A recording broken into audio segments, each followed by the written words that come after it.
శ్రీకృష్ణ పరబ్రహ్మణే నమః. శ్రీ గురుభ్యో నమః. శ్రీమద్భాగవత సంగ్రహము, దశమ స్కందము, ఉత్తర భాగము. శ్రీకృష్ణుని విరసోక్తుల వినోదము. ఒకనాడు శ్రీకృష్ణునకు ఒక చిలిపి ఆలోచన వచ్చింది. రుక్మిణీదేవితో కొన్ని చెలోక్తులాడి ఆమె ఉడికిపోతుంటే వినోదించాలనుకున్నాడు. ఆమె యొక్క అంతఃపురంలో ఆయన పాన్పుపై కూర్చొని ఉండగా ఆమె వింజామరతో విసురుతూ సేవ చేస్తున్నది. సౌందర్యవతి, సద్గుణవతి, సౌభాగ్యవతి, సౌమ్యవతి, వివేకవతి అయిన ఆమెను చూసి శ్రీకృష్ణుడు చిరునవ్వుతో చమత్కారంగా ఇలా అన్నాడు: సుందరి, కులములోను, బలములోను, భాగ్యములోను, అన్నింటిలోనూ శిశుపాలాదులు ఎంతో ఘనులు. నీ అన్నగారు, తల్లిదండ్రులు అలాంటి శిశుపాలను నిన్నిచ్చి వివాహం చేద్దామనుకుంటే ఒప్పుకోకుండా సముద్ర గర్భంలో తలదాచుకుంటున్న పిరికివాడినైనా నన్నెందుకు వివాహమాడావు? మేము ధనహీనులము, గుణహీనులము, లోకరీతికి భిన్నమైన వారము. మా చెలిమి ఎప్పుడు పేదలు, దీనులతోనే. మాకు సింహాసనాలు లేవు. బలవంతులు, ధనవంతులు మాతో స్నేహము చెయ్యరు. ఇలాంటి విడ్డూరపు వ్యక్తినైనా నన్నెందుకు నీవు వరించావు? సమానమైన వియ్యము, సమానమైన నెయ్యము చెయ్యాలంటారు కదా. మరి మనకు అలా కుదరలేదే. నీవు చాలా పొరపాటే చేశావు. ఇప్పుడైనా దానిని సరిదిద్దుకొనవచ్చు. నీకు అన్ని విధాలా తగిన వానిని ఇప్పుడు ఎన్నుకుని వివాహం చేసుకునుము అని అంటున్న స్వామి మాటలు విని సాధుశీల సరళ స్వభావ అయిన రుక్మిణీదేవి యొక్క మనస్సు గతుక్కుమన్నది. తన ప్రాణనాథుడు ఇంతవరకు ఇటువంటి అప్రియ వాక్యాలు ఎప్పుడూ పలుకలేదు. ఇప్పుడు ఇలాగా ఎందుకంటున్నాడు? తన యొక్క సేవా శుశ్రూషలలో ఏమైనా లోపం జరిగిందా అని ఆలోచిస్తూ ఆ మానవతి అంతులేని ఆవేదనతో బాధపడింది. కన్నీటి ధారలతో వక్షస్థలం తడిసిపోయింది. ముఖం వాడిపోయింది. నిశ్చేష్టాయి ఆమె నేలపై ఒరిగిపోయింది. సద్వంశ సంజాత, శోకసంతప్త, సాధ్వీ శిరోమణి, సహధర్మచారిణి అయిన రుక్మిణీదేవిని శ్రీకృష్ణుడు లేవనెత్తాడు. పాన్పుపై పవళింపజేశాడు. మంచి గంధం పూశాడు. పన్నీటితో కన్నులు, ముఖము తుడిచాడు. జుట్టు సవరించాడు. వింజామరతో వీచాడు. మధుర వాక్కులతో బుజ్జగించాడు. మనోహరమైన చిరునవ్వుతో మత్తెక్కించాడు. కొంటె చూపులతో కవ్వించాడు. శ్రీకృష్ణుడు తన ప్రియపత్ని యొక్క ప్రేమావేశానికి సంతసించాడు. తన యొక్క హాస్యాలాపానికి ఆమె నిజంగా చలించిపోయినందుకు జాలిపడ్డాడు. ఇలా అన్నాడు: ప్రీతమా, నీకు కోపం తెప్పించి కోపంలో నీ ముఖం ఎలా ఉంటుందో చూసి ఆనందించాలని అలాగా హాస్యమాడాను గాని నీవు ఆ మాటలను నిజంగా తీసుకుని ఇలా బాధపడతావనుకోలేదు. పతిపత్నుల మధ్య అప్పుడప్పుడు అలాంటి ప్రణయ కలహాలు వస్తుంటే అనురాగం పెరుగుతుంది కదా. మరి నీవు ఇలాగా మనస్సు కష్టపెట్టుకొనటం చేత నాకు చాలా బాధగా ఉన్నది అని స్వామి అనునయించాడు. రుక్మిణీదేవి కొంత ఊరట చెంది ఇలా జవాబు చెప్పింది: స్వామి, ఇతరులతో నీకు సామ్యము లేదనే మాట చాలా నిజము. నీ సౌందర్యము, నయనముల సోయగము ఈ ముల్లోకాలలోనూ ఎవరికీ లేవు కదా. ఓ సర్వేశ్వర, మన ఇద్దరి మధ్య సమాన వియ్యము కుదరలేదని నీవన్నమాట వాస్తవమే. అనంత తేజోమూర్తివి, సచ్చిదానంద స్వరూపుడవు, సర్వలోకేశ్వరుడవు అయినా నీవెక్కడా?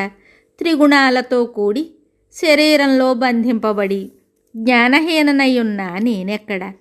సకల సద్గుణాలు, సకల ఐశ్వర్య బల సంపదలు నీలోనే నిక్షిప్తమయ్యున్నందున మానవమాతృలు అది కావాలి, ఇది కావాలి అని నిన్ను చికాకుపరుస్తారని ఎవరికీ అందుబాటులో లేకుండా పాల సముద్రంలో శేషతల్పంపై పవళిస్తున్నావు.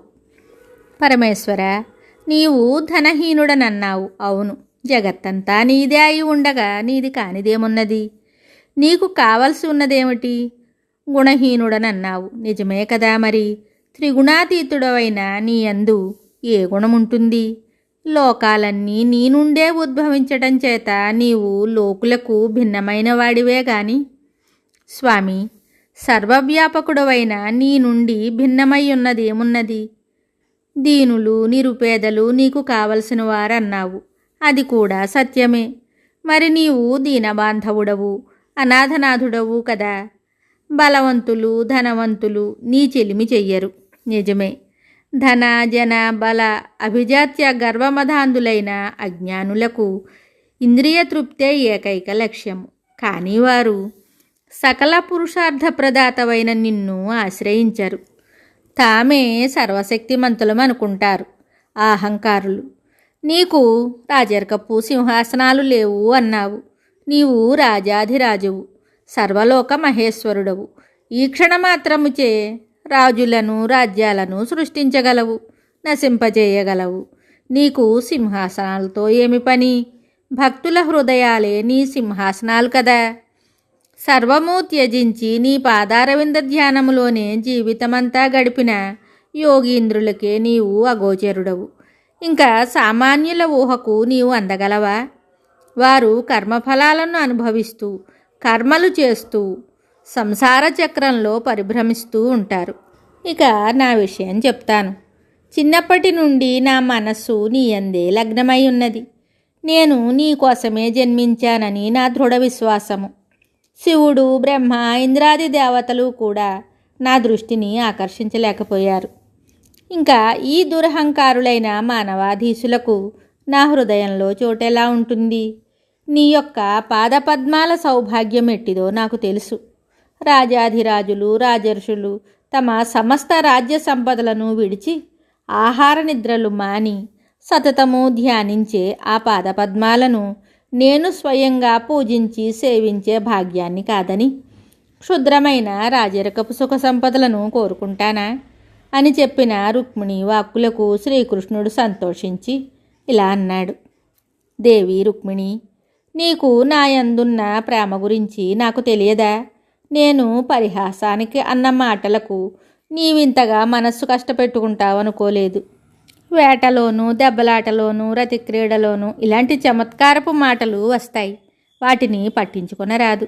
చిన్న చిన్న అలుకలు, హాస్యాలు, మురిపాలు, విదిలింపులు, వలపులు దాంపత్య జీవితాన్ని ఉత్తేజపరుస్తాయి కదా.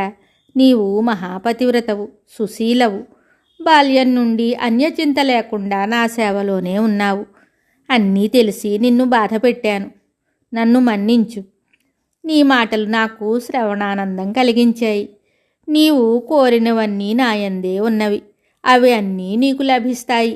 నీ పాతివ్రత్యము, నీకు నాయందున్న ప్రేమానురాగాలు స్పష్టమయ్యాయి. నా విరసోక్తులకు నీ మనస్సు విరక్తి చెందలేదు సరికదా. నీ ప్రేమ ఇంకా దృఢమవుతుంది. నా గురించి నీవు చెప్పిన వాక్కులన్నీ నిజమే అయినప్పటికీ నేను మాత్రము మీ అందరితోనూ అతి సామాన్యమైన గృహస్థునిలాగా ప్రవర్తిస్తాను.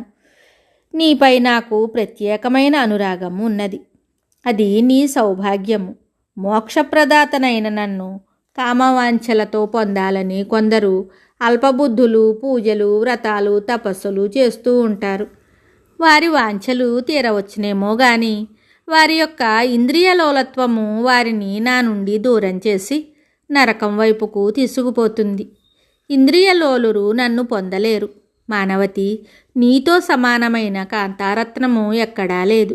నీ యొక్క సద్గుణాలు నన్ను ముగ్ధుని చేసినవి అని చెప్పిన శ్రీకాంతుని చూసి ప్రఫుల్ల వదనంతో ఆమె వందనం ఆచరించింది. ఆమె జన్మ ధన్యతగాంచింది. శ్రీకృష్ణుడు రుక్మిణీదేవితో ఉద్యానవనాల్లో విహరిస్తూ ఆమెకు సకల సౌఖ్యాలు చేకూర్చాడు. వారికి ప్రద్యుమ్నుడు మొదలైన 10 మంది పుత్రులు, చారుమతి అనే పుత్రిక కలిగారు. మిగిలిన 7 భార్యలకు కూడా ఒక్కొక్కరికి 10 మంది పుత్రులను ఒక్కొక్క పుత్రికను స్వామి ప్రసాదించాడు. అలాగే 16,000 మంది ఇతర భార్యలకు కూడా ఒక్కొక్కరికి 10 మంది పుత్రులను ఒక్కొక్క పుత్రికను అనుగ్రహించాడు. ఈ 1,60,80,80 మంది పుత్రులు కలిగారు. ఈ విధంగా శ్రీకృష్ణుని వంశము తామర తంపరగా కోట్ల సంఖ్యలో అభివృద్ధి చెందింది. వీళ్ళందరూ యాదవ, వృష్ణి, భోజ, అందక మొదలైన 101 తెగలుగా వర్ధిల్లారు. మిగతా కథ తరువాయి భాగంలో తెలుసుకుందాము. శుభం.